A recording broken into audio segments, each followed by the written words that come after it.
Today's video, magluluto tayo ng puchero.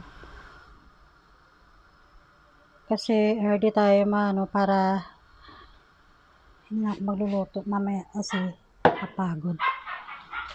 Sakit ng ulo ko pa. So, ngayon, magluluto na tayo early for dinner. Matigas pa yung baboy. Luto na tayo for dinner kasi naman.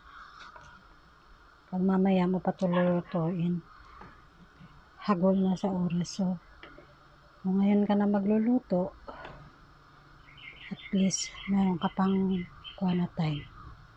Hindi maubos yung time. Palalambutin lang natin yan. Ginisa natin yan kanina. Ginisa, tapos gisado siya sa sibuyas at saka ahos. Pagkatapos, nilagay ko na yung baboy. Parang wala yung lansa.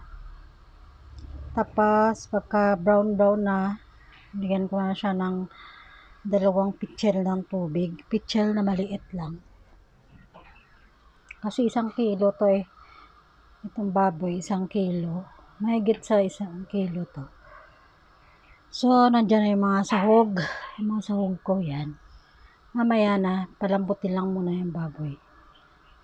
Nagyan ko na rin yan ng Knorr cubes. Pampalasa. Masarap talaga ang Knorr cubes na pork. Kasi nagbibigay siya lasa. Yan.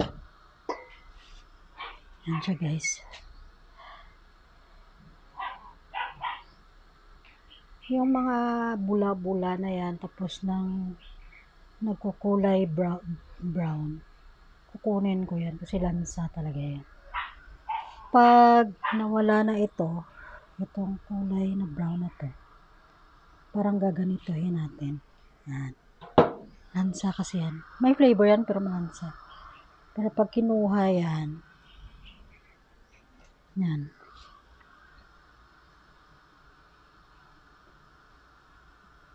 minsan talaga, 2 pitchel talaga yung nilalagay ko na tubig. Katulad nito, tinatanggalan ng bula-bula.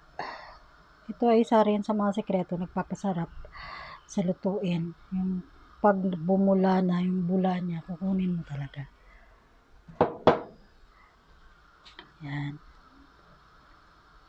Kasi yan ang bula na yan, iba yung lasa nun.